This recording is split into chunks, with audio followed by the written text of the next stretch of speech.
పురాతన కాలంలో ఋషులు అడవుల్లో నివసించేటప్పుడు మరియు ప్రపంచం ధర్మాన్ని అనుసరించినప్పుడు ఒక గొప్ప సాధువు నివసించాడు.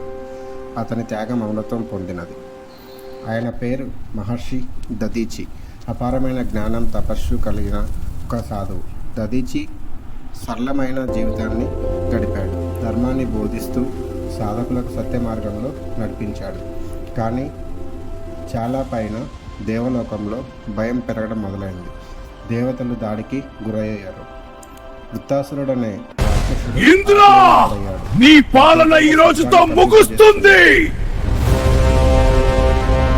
ఓడిపోయి నిస్సహాయంగా ఉన్న దేవతలు పరిష్కారం కోరుతూ మహావిష్ణువును ఆశ్రయించారు. అప్పుడు మహావిష్ణువు ఇలా అన్నాడు: ఎముకతో తయారు చేయటే ఆయుధం ద్వారా మాత్రమే వృత్రాసురుడిని నాశనం చేయవచ్చు. మహర్షి దదీచి యొక్క ఎముకలు మాత్రమే వజ్రాన్ని సృష్టించగలవు. అంత పవిత్రత ఉందని వారికి తెలుసు.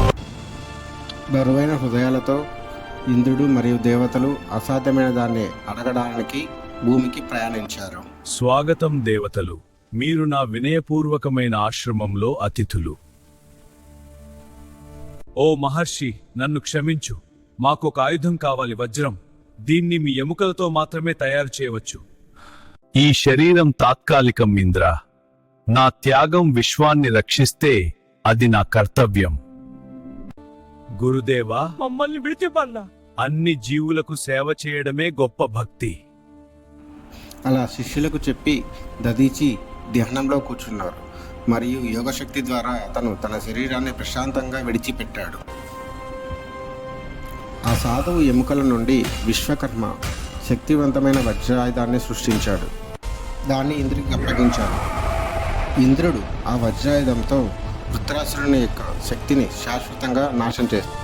స్వర్గం రక్షించబడింది, కానీ విజయం చేదుగా ఉంది. ఎందుకంటే దానిని ఒక సాధువు జీవితంతో కొనుగోలు చేశారు.